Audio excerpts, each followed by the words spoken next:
Сайн байцгаана уу амьд өгчвэ дээ. Та бүхэндээ эзний өдрийн мэндийг хүргэе. Амьд өгийн мэдээ эмэгтэйчүүдийн үйлчлэлийн мэдээгээр эхэлж байна. Анхаарлаа хандуулна уу. Өнгөрөөгч Пүрэв гарагт амьд өгч болгоны эмэгтэйчүүдийн семинар боллоо. Энэхүү семинарт хүрэлцэн ирсэн бүх бүсгүйчүүдтэй эмэгтэйчүүдийн баярын бэлэг бэлэглэн угтаж авсан юм а.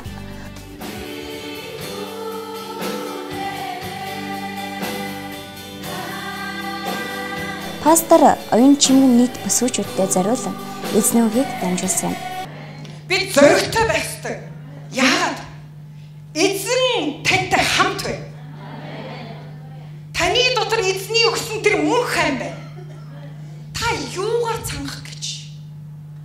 Танд бүх зүйл байна. Семинарт хүрэлцэн ирсэн эмэгтэйчүүд хүрэлцээсэндээ сэтгэл өндөр байж баяр хөөр урам зоригоор дүүрэн байсан юм а.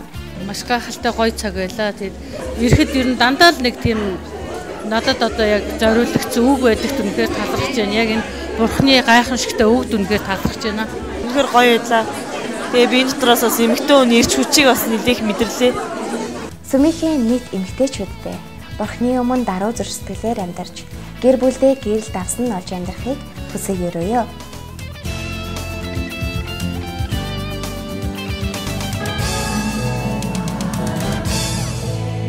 Өнгөрөгч даваа гарагт Амин гол үйлчлэлийн сургууль хаврын эсэлтийн хичээлээ эхлүүлсэн байна. Сайн байцгаана уу? Тантай амьд үгийн мэдээгээр уулзаж байгаадаа баяртай байна.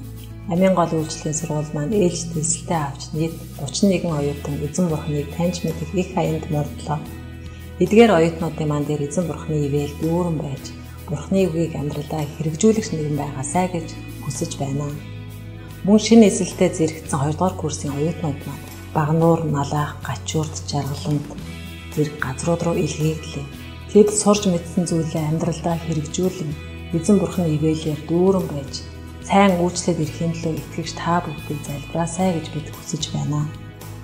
Бас танд нэгэн баяртай мэдээг болгож байна. Амин гол үйлчлэлийн сургуулийн оюутны нээлттэй цуглаа маань эх 2 дахь өдөр буюу 3 сарын 11 12 цагаас эхлэх гэж байна. Тиймээс та бүгдийг хүрэлцэн ирж хамтдаа эзэн бурхныг магтан түүнийг алдаршуулахыг хүсэж байна.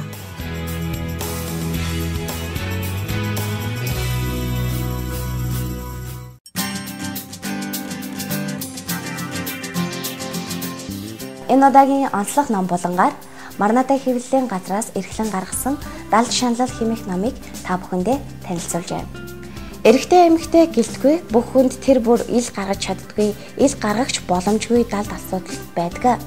Үүнээс олж бид дотроо чимээгүй шаналсаар яваад эцэстээ энэ байдалтайгаа эвлэрдэг. Энэ далд асуудал буюу донтол биднийг дотроос мань баг багаар хөнөөсөр байгаа лээ.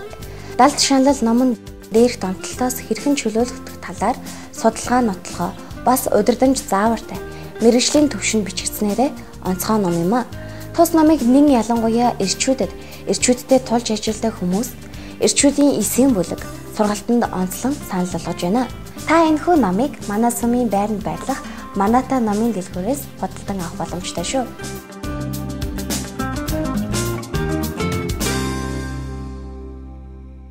Амьд үгийн мэдээ зарлал мэдээгээр үргэлжилж байна. Эзэн бүлгийн удирдагчид анхаарлаа хандуулна. 3 дугаар сарын 15 болон 22-ны өдрүүдэд 10 цагаас 17 цагийн хооронд эзэн бүлгийн удирдагч туслагч нарын сургалт болно. Энэхүү сургалтанд нийт эзэн бүлгийн удирдагч болон туслагч нарыг идэвхтэй хамрагдахыг уриалж байна. Одоо манай чуулганд шинээр ирсэн болон эзэн бүлэгт хараахан хамрагдаж амжаагүй байгаа гишүүд түр анхаарлаа хандуулна. Та цуглаан дуусны дараа 2 дахь урт байрлах сургалтын А танхимд хүрэлцээрнэ. Бид танд Иесус Христийн тухай болон сүмийн сургалт, эсийн бүлгийн цагийн хувааруудыг танд товчхон танилцуулах болно. Ингээд амьд үгийн мэдээнд анхаарлаа хандуулсан та бүхэндээ баярлалаа. Таны эх 7 хоногийн ажил үйлсийг эзэн бурхан өрөөх болтугай.